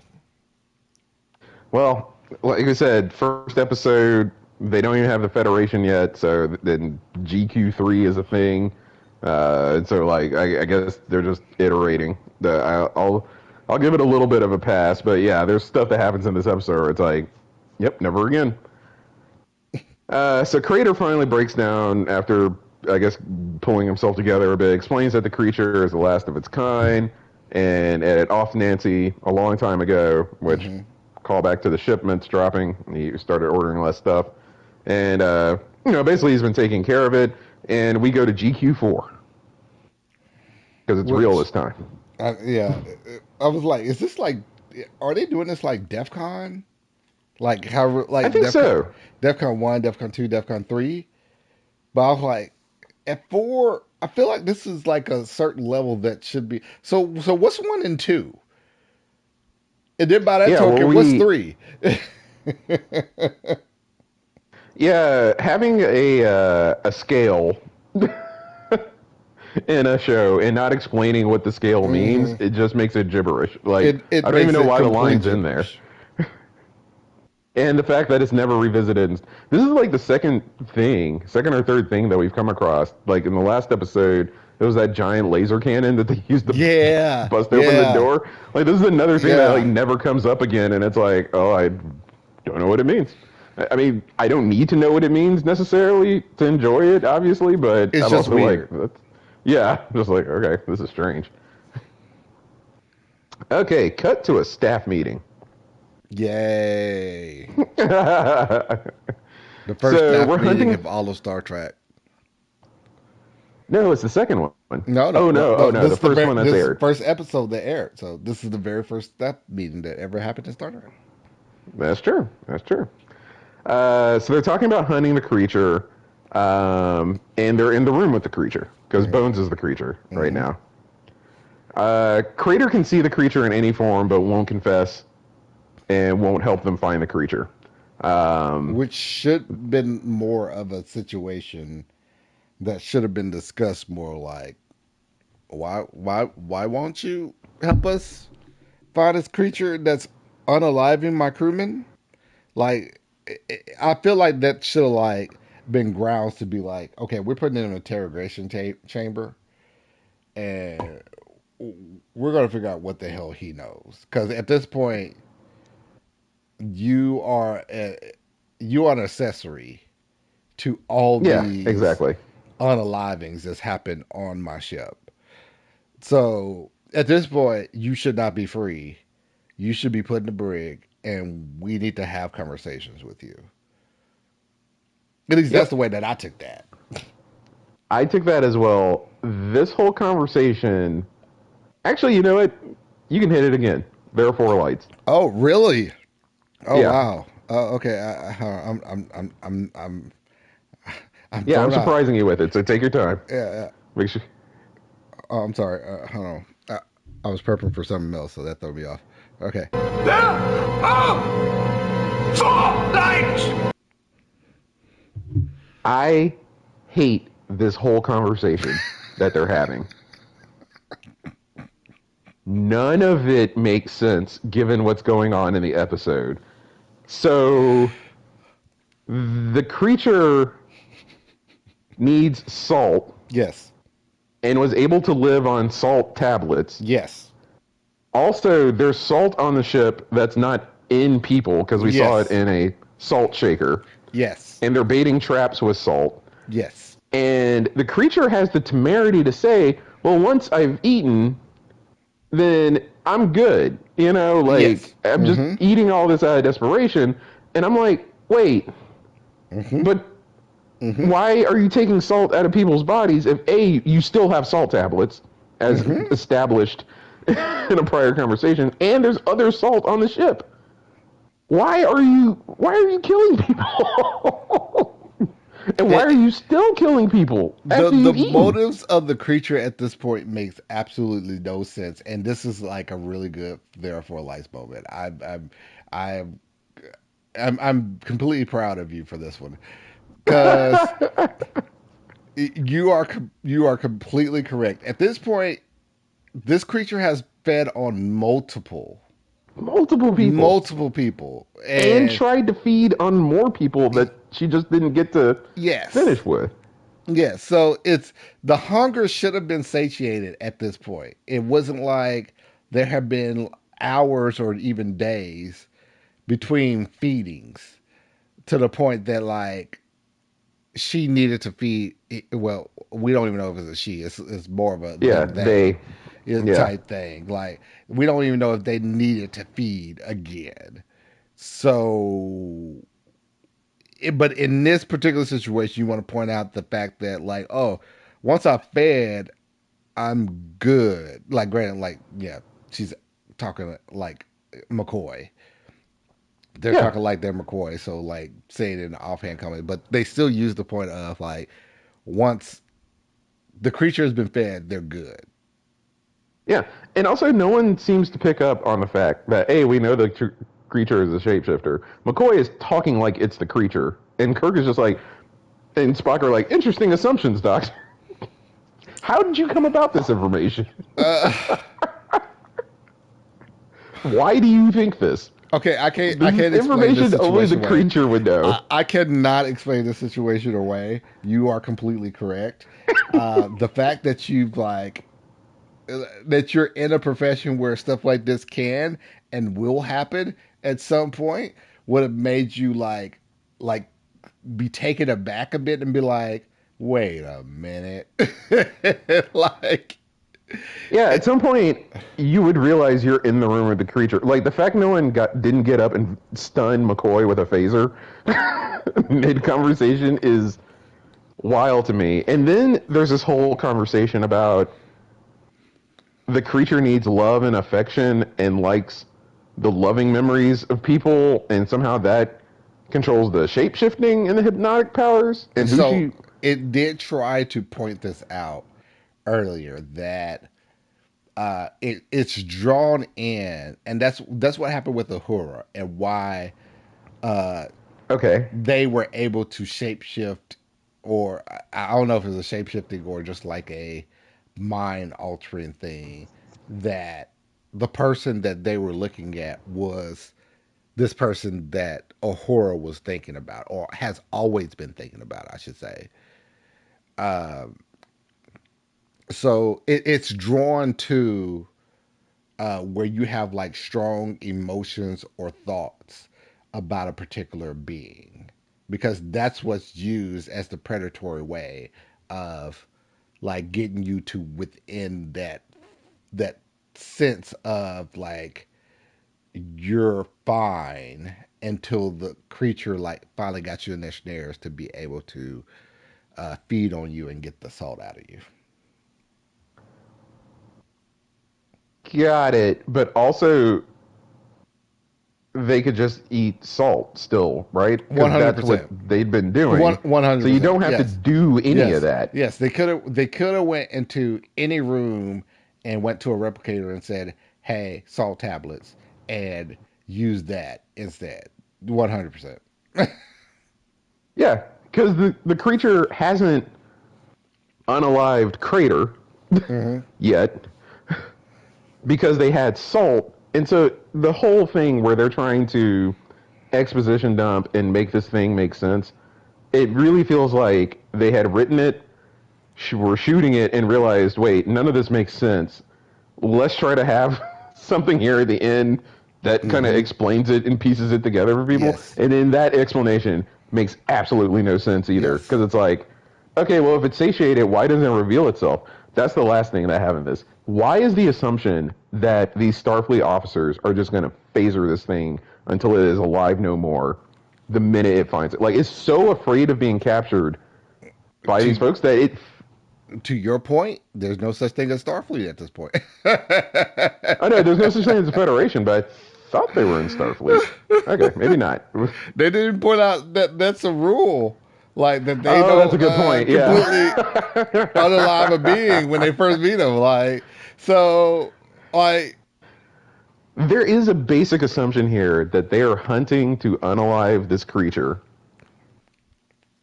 and instead of trying to communicate with it or anything we know Star Trek is going to do in the future. So maybe they hadn't sorted that out. And I'm just, the whole time I'm like, why wouldn't you just capture it, try to communicate with it? Like, why is the assumption that if you capture this creature, you're just going to off it immediately and put it down like a rabid animal? Like, well, you have to look at the times of when this was developed. So, like this is the late '60s, so 67, 68, 69, somewhere around that point. So, um, at around this time, like yeah, we did have rules of law, like where you couldn't just like offer anybody at any point whatsoever, blah, blah, blah. But when looked at like things that are unknown, we did. I mean, there was a situation where they would shoot first, ask questions later. So, that is basically what the assumption is in this whole thing. hmm Like literally, so let's say you don't phaser McCoy, right? hmm Because you realize that you're talking to the creature. What if you just say, "Hey, you know what? All we want to do is get the creature off the ship, give it 1,000 pounds of salt that we can just make and give to it, and get out of here." Would the creature be okay with that?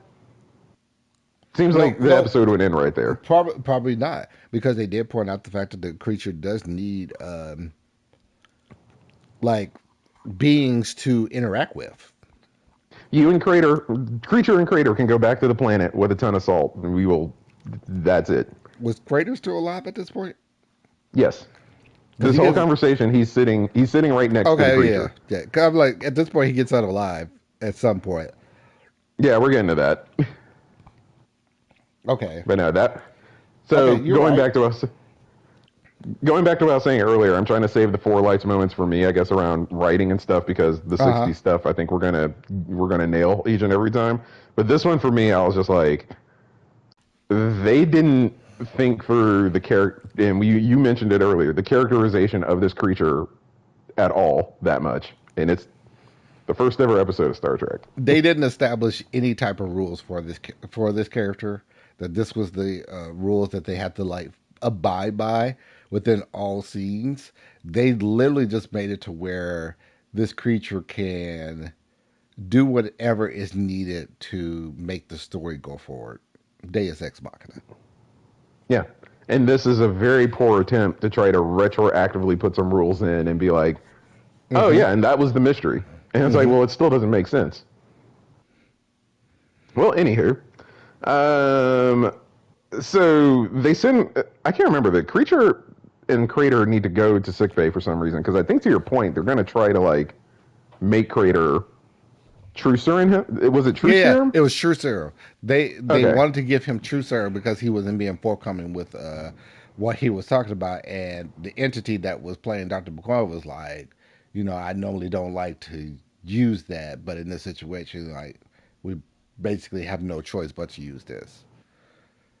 Yeah, and then the creature drops Crater because I guess He's the not creature useful at this. anymore.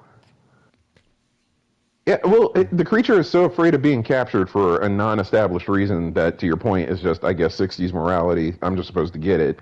That it'd rather drop Crater, who's been its companion Yes, for 5 years, than risk capture by giving him this true serum. that is a very good point because at this point, there was a thought in my head like as to okay, why at this junction did the creature just like off Crater when it's been its companion and it knows exactly what it is up until this point?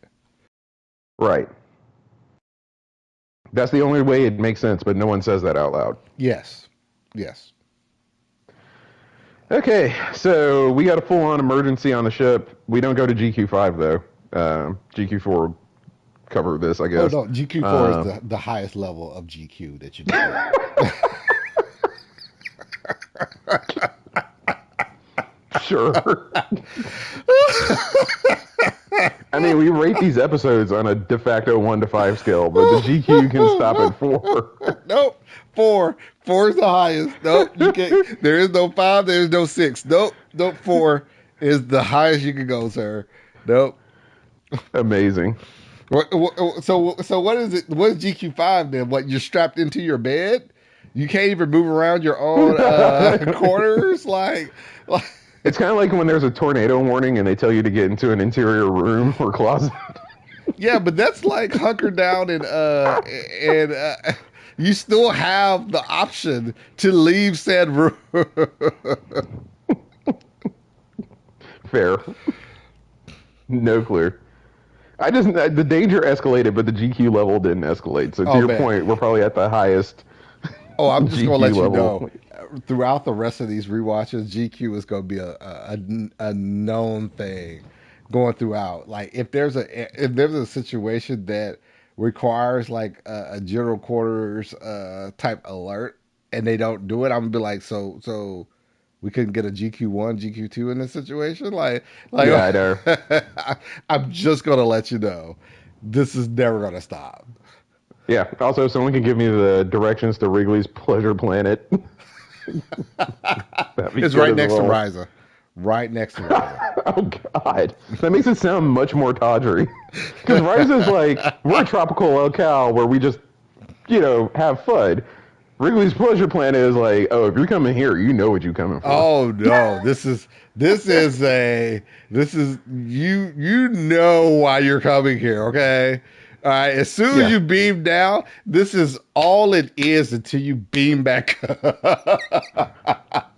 because Picard went to Risa and could read a book and no one would bother him. He just had to hide the Horgon. You go to Wrigley's Pleasure Planet, it's just all Horgon, all the time. You don't It's have to all explain Jabba Haran. anything. As soon as you come down, we know exactly what you're here for. You know? It's like walking into to a gentleman's club, right? Like Yeah, exactly. the strippers aren't Exactly. confused as to why you're here. Oh man. And more importantly, say that you went to this place in front of the most important people on your ship. 100%. 100%. I'm telling my boss. Kirk catches up with Nancy in Bones' quarter, and she tries to off Kirk. Uh-huh. There's a whole tension to the scene because, but which by the way, I thought this was funny because we've talked about this before. Where in what was it, Star Trek V, he tells Spock to shoot Cybok and he doesn't do it. And I'm like, I was watching this and I immediately thought that because he's like, Bones, shoot it, and Bones doesn't do it. I'm like, dang, how many times is this gonna happen to this man? My whole time I'm just like, Bones. Dude, Bones. Like, Stop thinking with the other head. Like, use your actual. Yeah, and at some point, they're all trying to convince Bones to shoot, right? Mm, Kirk can't move, needs Bones to shoot. uh-huh. Spock's like, this isn't your Nancy, because she'd take this and just starts absolutely Which we do want to point backhand. out that we don't know exactly why Kirk cannot move. They never Oh yeah, explain that's not this. explained. He just Like, can't. he just can't. And this whole scene, even when the creature's not even focusing on Kirk, he can't Kirk move. can't move. I, I would be remiss to not point that out. Anywho, keep going. Well, Spock does the double fist backhand thing and just starts wailing. Oh yeah, yeah. If this was Nancy, can she take this and this? Like beating the ever loving crap out of her. We are going full blown Absolutely. domestic violence at this point. All right, it's just like and she's just like taking it like a Jesus, like oh, that barely even hit me. Uh, And then like, and granted, like they haven't even talked about how much stronger Vulcans are to humans at this point, so we don't even know. We don't even have that characteristic or anything. But like as Trekkies, you're already thinking like, oh, mm-hmm. okay, this is the whole point of like, the, Spock is supposed to be the strongest crewman on board, and he double fists, which is like the strongest uh move that you can make in Star Trek, by the way. The preferred fighting stance of Starfleet officers. I still can't Where did believe that in the way come of the from? warrior. Where I did that still come can't. from? I'm sorry. I don't know. I still can't believe in the way of the warrior. The whole Deep Space Nine crew defends ops with just double fist punches Oh, or whatever. now they use phasers. They use phasers. There's some Uh, phasers, but when they go uh, hand to hand, it's no, don't do that. Worf is using the bat lift, and even Dax is using some form of Klingon uh, a weapon, not the bat lift, but a different well, one. Cisco and Double fist. Major Kira are not, Yeah. Especially and they're Major also Kira. winning. Major Kira was in a terrorist cell. I would be Does not remiss know to martial not to arts. point this out. Okay, did not have any type of training via Starfleet up until this point, and she still uses the double fist. Wild, wild. Well, anyways, Spock's beating up Nancy, and Nancy, I guess, backhands him and throws him across the room. Backhands the And shit out of him. By the way, and then it's not until the creature is touching Kirk, and Kirk lets out a yell that makes it very clear this is the most painful thing that has ever happened. This is the most painful way to go, and she's done this to like 3 or 4 people. and this is when McCoy is like, "Oh, this isn't her. I might want to fire." Yeah, shoots twice, drops the assault creature. At that point, whatever shape shifting, hypnotic, whatever stops, and you can see it's a assault creature. Um, Kirk laments the extinction of the creature because this is the last of its kind, which was mentioned at the beginning, or it mentioned like in the middle of the episode, but not re-mentioned until now. And the Enterprise just heads out to deliver those chili peppers. All I right, we guess. out. Warp factor 1 to deliver these chili peppers, like the slowest speed that the ship can I didn't go catch that. to deliver these chili peppers. By the way, oh yeah, I paid attention to that. Like, That's hilarious. He really doesn't care about getting that dude's chili peppers to him, oh, like in a 100%. timely manner. The speed limit is 75. No, we're going 30. We're going 30. These chili peppers get here when I say they're getting here, all right? And that was it, everybody. That was the first aired episode of Star Trek. I mean, Oh. Star Trek's like, 50 years old now or Yes. older? Yes. And this did it. This kicked everything off. Okay, so we had a lot to say about this one, um, and I would have to let my unpopular explorers it remind them, especially since we've been out for a minute, of like our rating scale. We didn't want to do the normal rating scale that we do with like Strange New Worlds and any other new track that comes out because it wouldn't be right. It really wouldn't because this is 60 era Star Trek. Things are totally different from the 60s to now, which still makes me not understand like why we want to make America great again. But once again, like Hmm. not being Wait, are political. you trying to We're make not being Star Trek political. political? We're not being political. Star Trek's not political. We're not being political. Come on now. Things are different from then to now. Um, so And if any of you unpopular explorers are expecting us to talk about other political topics that are going on right now, just know that we are not. we are not Let's get that not content somewhere else. we are not touching that with the 10-foot pole. Um, it- the, Well done. Anywho, the rating scale, we have a 1 to 5 rating scale, with 1 being terrible, 2 being not great, 3 being mid, 4 being good, and then 5 being great. All right. So if we say anything is great, we're saying that there's no synthahol required. If it's good, we're saying that there's synthahol required. We all know what synthahol is. It really doesn't really intoxicate you. It's just something to sip on and enjoy. You can sip on that and like watch a show. You know, still good to enjoy, right? All right, mid. You might want to drink some Chateau Picard when watching this show. Not Chateau Picard is a wine. It's not enough to like really like do you in, but like take the edge off while you're watching it. So it's not really terrible, not really great, but you might want to drink this to watch this show.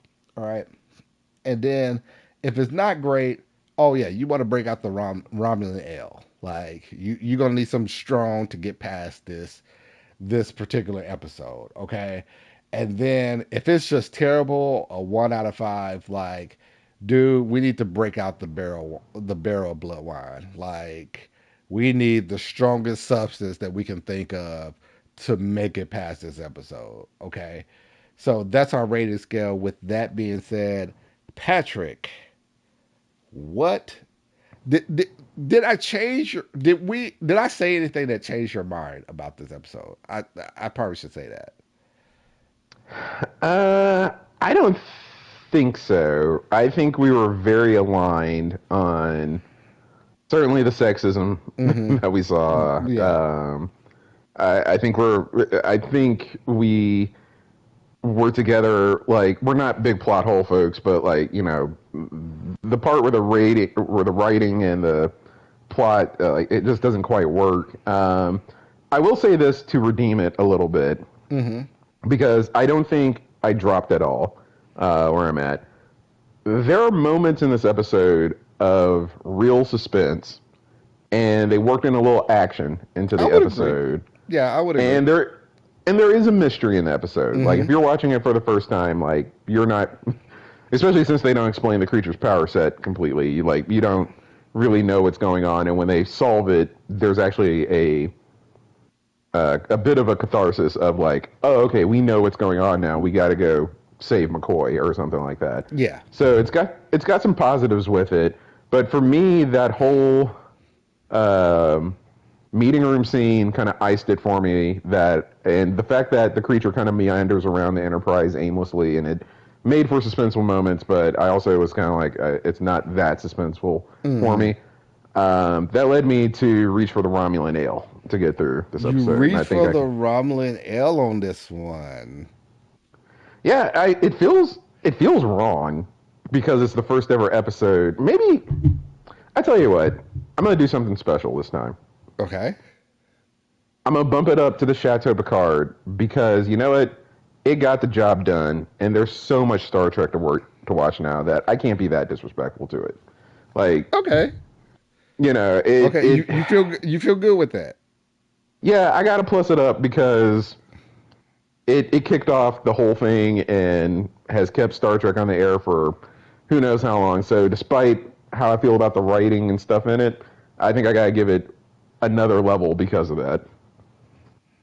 Well, you know what? I will say that with everything that we pointed out that was a negative with the episode, um, I would be remiss to say that it wasn't far off to what Star Trek is, or I should say, will become. Seeing as how this was the first episode of this, so it did do a good job of like a good tipping off point of like showing what this show is kind of all about, dealing with these craziness, these strange things that happened within space. Granted, it hasn't done a good job of like fleshing out where these people came from, exactly the rules, the organization that they're behind. We're gonna learn like within the rest of the episodes, like when that becomes a point of establishment for this. But for the most part, I would have to agree with you. There was some level of suspense. There was uh, some level of intrigue to maybe want to like know exactly what's going on next. And I wasn't exactly bored with watching this episode or felt like that I needed some strong substance to even make it through said episode. So I'm going to have to agree with you. I think this is a Chateau Picard episode where it's not exactly the greatest, it's not exactly the worst episode, but you might want to just like drink a little bit of something, not too heavy, not too strong, just to like watch this episode. And so, uh, I mean, with that being said, I would be remiss to not point out our nice clip that we have for this. For a special occasion. Chateau Picard, 2267. Get you some of that 2267, Mm-hmm. pop the bottle, pour you a glass, and watch this episode. It's actually pretty good to as a start off. Like, granted, if you like gloss over some of the situations of the time, that I will say. Um, but it's like now we will point out, was this should this have been the de facto first episode for the series? That remains to be seen. We're gonna watch other episodes. There's another episode that like Patrick, you pointed out, that was actually supposed to be the true pilot to the current Yeah. series. Uh, Everyone's uniforms are gonna change in an episode, in a couple of episodes, or maybe even the next episode, and we're gonna be like, huh? yeah. Because it's a pilot. So like we're gonna watch that and like have probably like a lot of things to say off of that, and we're going to talk about exactly like, should this the man trap have been the de facto first episode, or that episode that was considered the pilot, should that have been? And we're going to get there, but for the most part we will definitely get this a 3 out of 5. It's definitely Well, a and 3 out of 5. Mm-hmm.